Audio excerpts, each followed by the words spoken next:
James had lived on Oakwood Lane for nearly 5 years without incident.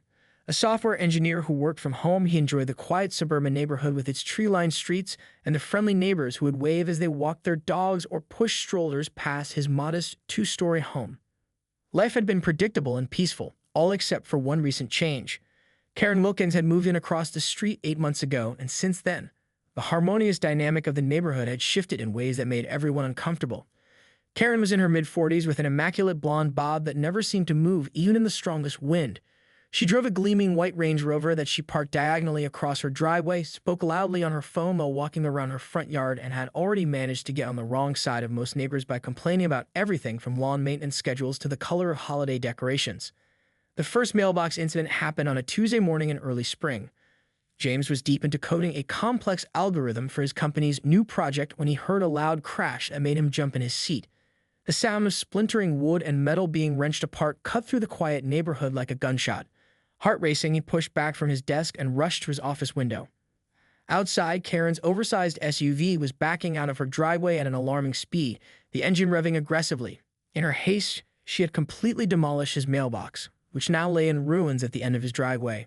James watched in disbelief as she straightened her vehicle on the road, adjusted her sunglasses in the rearview mirror, and drove away as if nothing had happened. "You've got to be kidding me," James muttered, grabbing his phone to record the SUV as it disappeared around the corner. He quickly slipped on his shoes and rushed outside to survey the damage. The spring air was crisp against his face as he stood over the wreckage. His wooden mailbox, a handcrafted gift from his father for his housewarming 5 years ago, lay in splinters across his lawn. The cedar post had been snapped clean through, and the brass hardware that his father had carefully selected was bent beyond repair. Small pieces of white paint from Karen's SUV were embedded in the splintered wood. The mailbox had been more than just a functional object. It had been one of the few physical connections James still had to his father, who had passed away the previous year. Mrs. Henderson, his elderly neighbor from next door, shuffled over in her gardening clogs, a look of concern on her weathered face. "Oh, James, that awful woman. I saw the whole thing from my kitchen window," she said, shaking her head. She didn't even slow down. "Did she see what she did?" James asked, kneeling to pick up a piece of wood with his father's initials carved into it. "Of course she did. Made eye contact with me through the window and kept right on going," Mrs. Henderson replied indignantly. Instead of confronting Karen immediately, James decided to give her the benefit of the doubt. Perhaps she was late for an important appointment and would return later to apologize and offer to pay for the damages. He spent the afternoon collecting the broken pieces, some of which had scattered all the way to the street, and placed them in a neat pile in his garage. A small funeral pyre for a cherished gift. That evening, he watched through his living room window as Karen returned, pulling into her driveway with the same reckless speed. She exited her vehicle, collected her shopping bags, and walked into her house without so much as a glance toward the scene of the morning's destruction.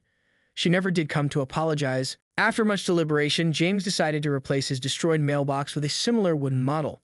He couldn't replicate his father's craftsmanship, but he found a decent cedar box at the local hardware store that, with some modifications and a fresh coat of the same blue paint, looked respectable at the end of his driveway.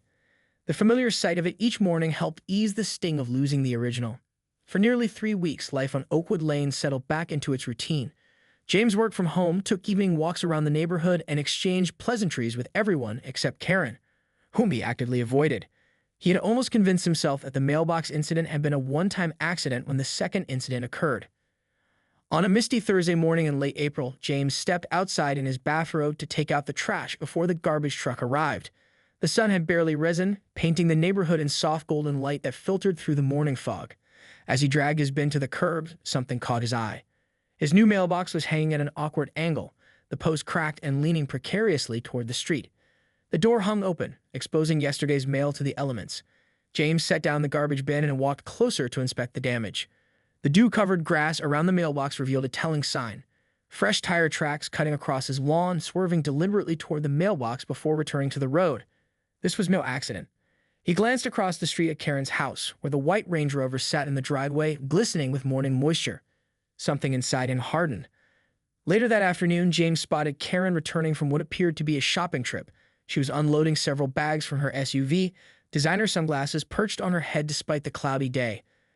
As she reached into her trunk for another bag, James noticed something he hadn't seen earlier, a fresh dent in her front bumper with a scratch of blue paint that matched his mailbox perfectly. Taking a deep breath, James crossed the street, determined to handle the situation like a reasonable adult. He approached with a neutral expression, hands casually in his pockets to appear non-threatening. "Afternoon, Karen," he called with forced pleasantness. "Got a minute to chat?" Karen straightened up, eyeing him suspiciously. "I suppose. What is it?" "I couldn't help but notice my mailbox was damaged again this morning. Tire tracks in the grass, too." James paused, gesturing vaguely toward her bumper. "I was wondering if you might know anything about it." Karen's face immediately transformed, her features contorting with an indignation that seemed practiced. Her fingers tightened around the handle of her designer purse. "Are you accusing me of something?"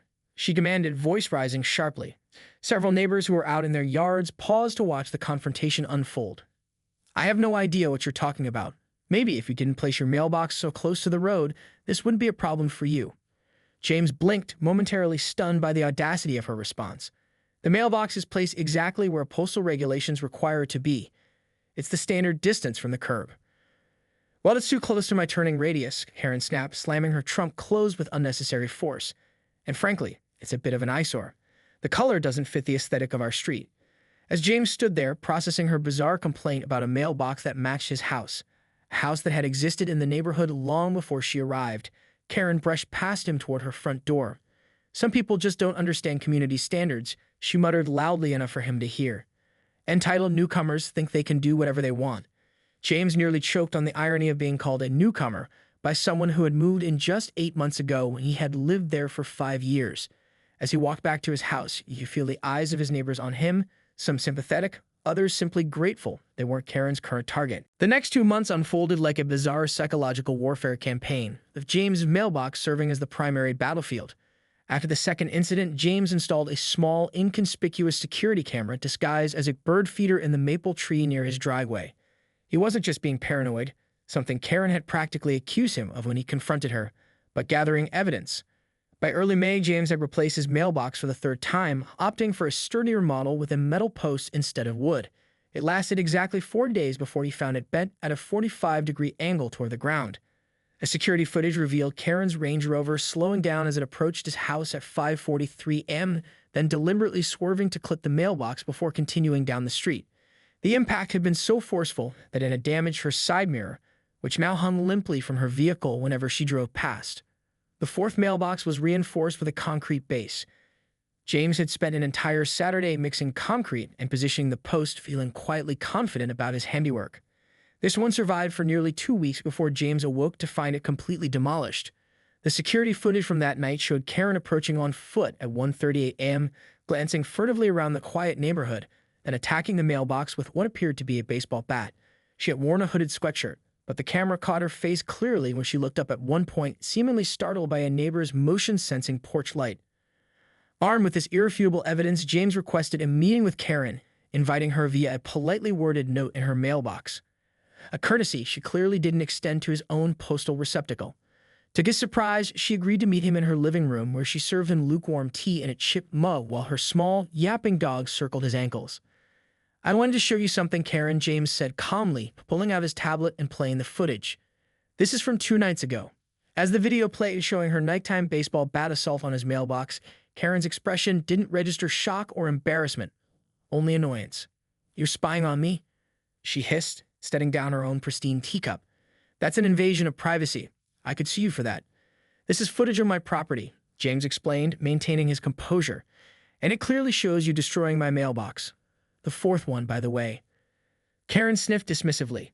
That video was obviously doctored. Anyone with basic computer skills could fake something like that.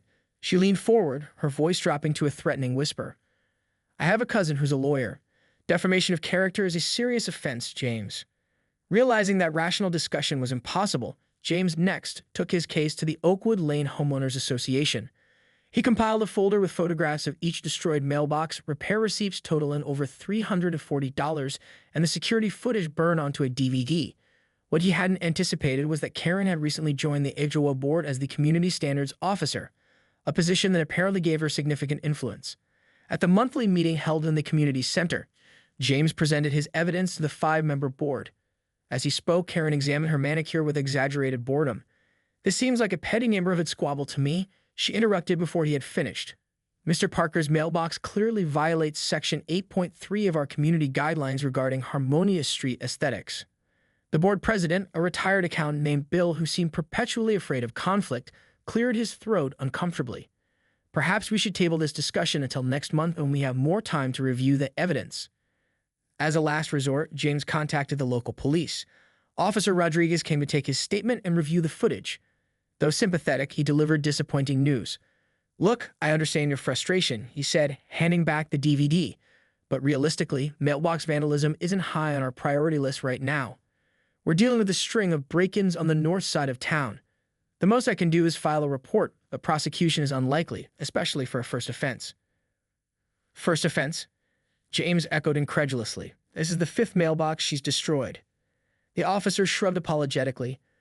"First documented offense, and technically, each incident would be treated separately."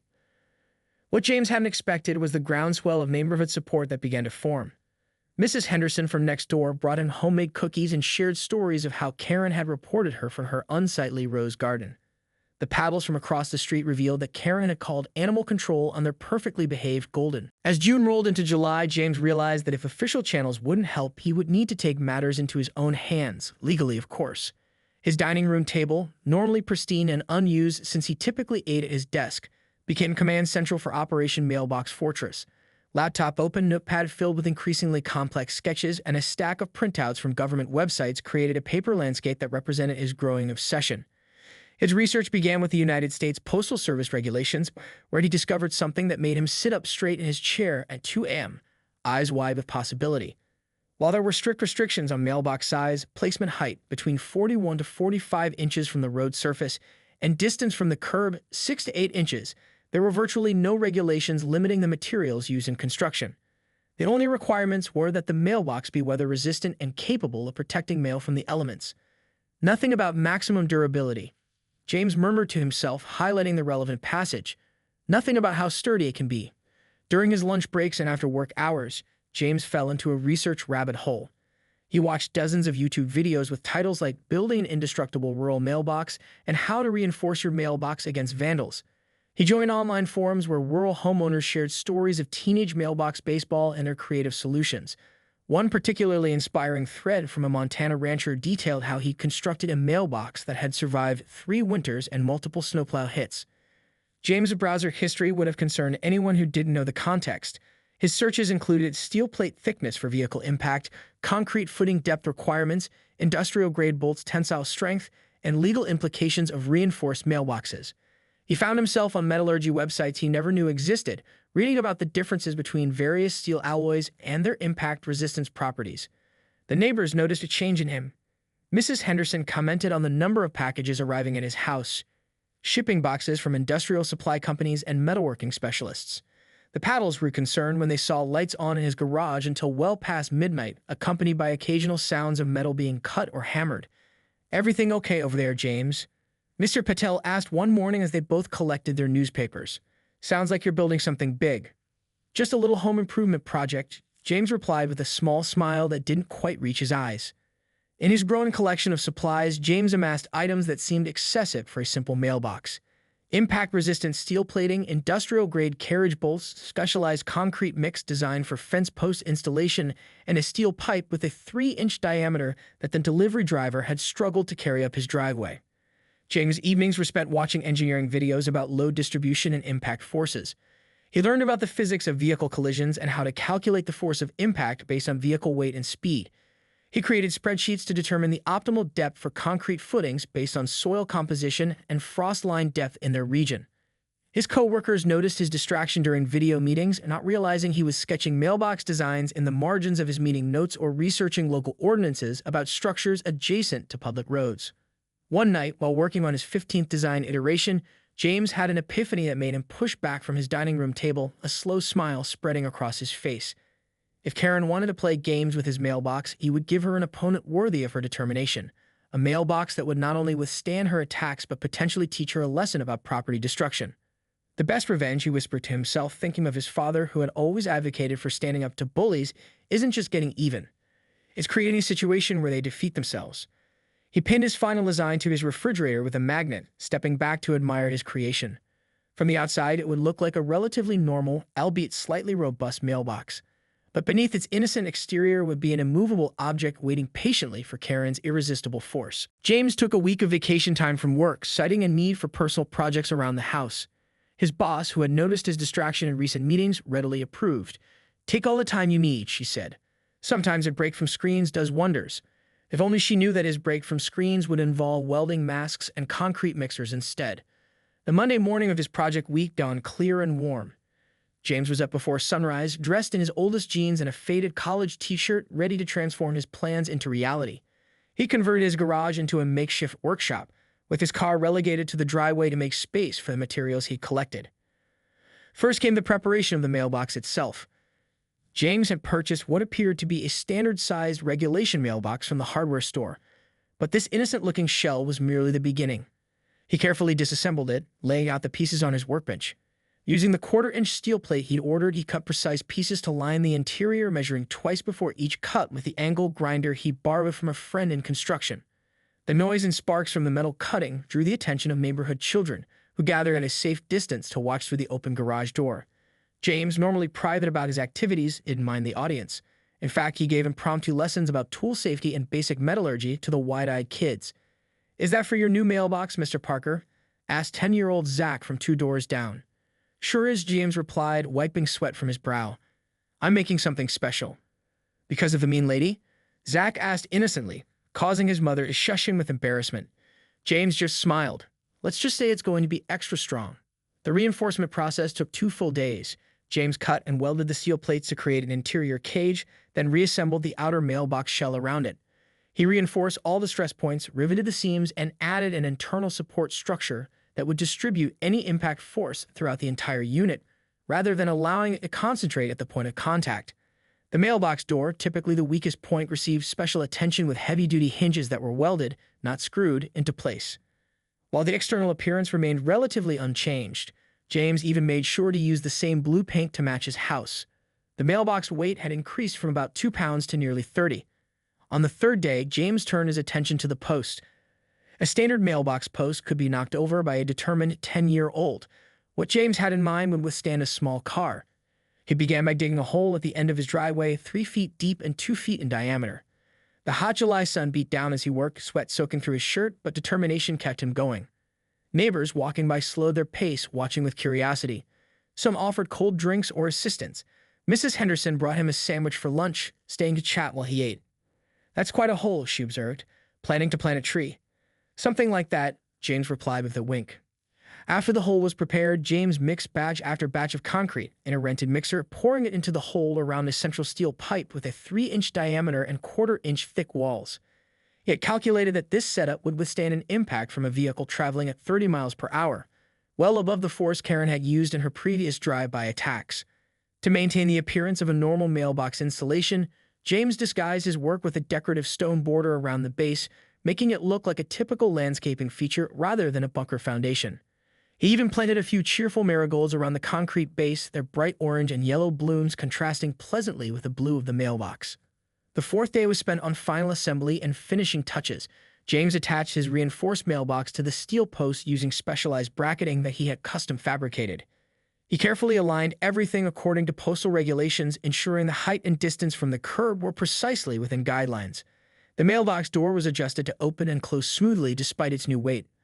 As a final precaution, James installed a small, discreet camera in a nearby tree, angled perfectly to capture any future incidents. Unlike his previous security setup, this one would upload footage directly to cloud storage, ensuring that evidence couldn't be lost or destroyed. By sunset on Friday, James stood back to admire his creation. From 20 feet away, it looked like a perfectly ordinary mailbox, perhaps a bit more robust than average, but nothing that would draw undue attention. Only James knew about the steel reinforcement. James installed his mailbox fortress on a Sunday afternoon in late July, timing the installation to coincide with Karen's weekly book club meeting across town. Several neighbors casually wandered over during the process, offering help or simply watching with knowing smiles. No one mentioned Karen by name, but the collective understanding hung in the air like the summer humidity. "Need a hand with that, James," called Mr. Patel, who had been washing his car in his driveway with suspicious thoroughness for the past hour. "I think I've got it, but thanks," James replied, carefully lowering his creation onto the steel post. The mailbox made a solid, reassuring sound as it connected with its foundation. From 20 feet away, it looked relatively normal, if perhaps a bit more robust than average. Only James knew about the steel reinforcement, the concrete-filled posts buried deep in the ground, and the fact that the entire structure was essentially immovable. By Sunday evening, news of the new mailbox had spread through the neighborhood's text chains and over-the-fence conversations. No one said anything explicitly, but there was a palpable sense of anticipation in the air. Mrs. Henderson even invited James for breakfast on Tuesday morning, mentioning casually that her kitchen window had the most marvelous view of the street. James didn't need the invitation, though.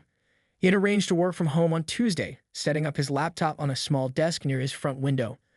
The positioning was perfect. You could see both his mailbox and Karen's driveway while appearing to be focused on his computer screen if anyone happened to look in. He didn't have to wait long. Tuesday morning, right on schedule at 8:45 a.m., Karen emerged from her house in a crisp white pantsuit, oversized sunglasses already in place despite the partial cloud cover. Her hair was styled in its usual immaculate bob, and she carried a designer purse that probably cost more than James' monthly mortgage payment. It was her standing appointment, elegant salon across town. The neighborhood gossip network had long ago established her weekly routine. James was ready, coffee in hand, his video conference with colleagues muted as he watched Karen unlock her Range Rover with a beep that seemed unnaturally loud in the morning quiet. She tossed her purse onto the passenger seat before sliding behind the wheel with practiced grace. The SUV's engine roared to life, reverberating against the houses. Karen backed out of her driveway with her usual disregard for caution, nearly clipping her own mailbox in the process. As she shifted into drive, James felt his heart rate quicken. Would she take the bait? Had his week of labor been for nothing? For a moment, as Karen straightened her vehicle on the road, it seemed she might simply drive past. But then, as if drawn by some irresistible force, the Range Rover swerved deliberately toward his mailbox, accelerating slightly just before impact, a technique she had perfected over the past months. The collision produced a sound unlike anything the neighborhood had ever heard, a satisfying metallic squealing that echoed down the street like a church bell announcing victory. The impact reverberated through the ground so forcefully that James felt it through the floor of his house. Karen's SUV, expecting the give of a normal wooden mailbox, instead hit what was essentially a disguised steel pole anchored in hundreds of pounds of concrete. Physics did exactly what James had calculated it would do. The vehicle came to an abrupt stop, the front bumper crumpling like aluminum foil. The hood buckled upward in the middle, and a hissing sound filled the air as steam began rising from the radiator. Through his window, James watched as Karen sat frozen in shock for several seconds, her hands still gripping the steering wheel. Then, as if suddenly remembering herself, she flung open the driver's door and stumbled out, her designer heels wobbling on the pavement. Her face transformed from momentary confusion to dawning comprehension to pure incandescent rage. The progression was so clear that James wished he had a better view to capture the theatrical display of emotion. Karen stomped toward the mailbox, her face flushed a shade of red that nearly matched her lipstick. She examined her crumpled vehicle, running manicured fingers along the damaged bumper and hood in disbelief. When she turned her attention to the mailbox, her expression shifted to one of utter bewilderment. There it stood, completely unscathed except for a small scratch in the blue paint, looking innocently back at her as if nothing had happened. In a final act of frustrated defiance, Karen kicked the mailbox with her pointed designer shoe. The resulting metallic thud was accompanied by her sharp cry of pain as her toes connected with what might as well have been a steel beam, which in fact it was. The aftermath of what the neighborhood quickly dubbed the mailbox incident unfolded over the next several weeks like the final act of a particularly satisfying community theater production. Karen's damaged Range Rover was towed away within hours, leaving an oil stain on the pavement that seemed to mock her absence. By afternoon, the entire neighborhood knew what had happened, the story growing more elaborate with each retelling. James wasn't surprised when Karen's insurance agent contacted him 3 days later. The man, sounding both professional and slightly amused, requested any video evidence of the incident. James happily provided the crystal-clear footage from multiple angles, showing Karen's deliberate swerve toward his mailbox. Well, the agent said after reviewing the footage, this is quite definitive. A week later, James received confirmation that Karen's insurance claim had been denied on the grounds that she had deliberately caused damage to her own vehicle by intentionally striking a stationary object. The estimated repair cost for her luxury SUV topped $5,800, a fact that James learned when Karen began complaining loudly on her front lawn during a phone call with the repair shop. But Karen wasn't done fighting. On a rainy Monday in August, James found a certified letter in his now famous mailbox. Karen was suing him for $75,000, claiming his dangerous structure had caused both vehicle damage and personal injury, including emotional distress and a severely bruised toe. The lawsuit described his mailbox as a deliberate hazard and malicious booby trap. James forwarded the lawsuit to his homeowner's insurance, which provided legal representation. His lawyer, a middle-aged woman with a no-nonsense attitude and decades of experience with neighborhood disputes, could barely contain her glee as she reviewed the case. "This is going to be the easiest dismissal of my career," she told James during their first meeting. "You've documented everything beautifully." The court date was set for late September, but it never reached that point. When James' lawyer presented the judge with the documented history of mailbox destruction, the security footage of each incident, and proof that the reinforced mailbox met all postal regulations and local ordinances, the case was summarily dismissed. Additionally, the judge ordered Karen to pay James legal fees and court costs. The court cannot find fault the homeowner who strengthens his property against repeated vandalism, the judge wrote in her decision. Perhaps the plaintiff should consider staying within the boundaries of her own lane, both legally and literally. The Homeowners Association meeting the following week was standing room only, a dramatic departure from the usual sparsely attended gatherings. When the board president nervously opened the floor for new business, Mrs. Henderson, who had lived in the neighborhood longer than anyone, stood up with surprising vigor for her 82 years. "I move to review Karen Wilkins' appointment to the Community Standards Committee," she said clearly. Given recent events demonstrating her disregard for others' property and her misuse of her position to pursue personal vendettas. The resulting vote wasn't even close. Not only was Karen removed from her position, but the board also issued a formal apology to James for failing to address his previous complaints. They voted unanimously to reimburse him for the cost of his first 4 mailboxes. The social consequences for Karen were perhaps the most significant. Invitations to neighborhood gatherings stopped arriving. Conversations fell silent when she approached the local grocery store. No one volunteered to collect her mail when she took a weekend trip to her sister's. The community had made its judgment. 2 months later, on a crisp October morning, James noticed a realtor hammering a for sale sign into Karen's front lawn. He wasn't surprised, but he did feel a complex mix of emotions, satisfaction, certainly, but also a strange sense of melancholy that the situation had escalated to this point. That evening, several neighbors gathered spontaneously on James's front lawn, bringing folding chairs, bottles of wine, and potluck dishes. "We didn't plan a party," explained Mr. Patel with a grin, "but sometimes celebrations just happen." As twilight settled over Oakwood Lane, Mrs. Henderson raised her glass in James' direction. "To James and his mailbox, the strongest things in this neighborhood." The day Karen moved out, a team of movers loaded her furniture into a truck while she supervised, pointedly ignoring the neighbors. James, taking his recycling to the curb, offered a polite nod which she pretended not to see. 1 month later, a young couple with a toddler and a golden retriever moved into Karen's old house. On their first evening, they found James on his porch and approached with shy smiles and a plate of homemade cookies.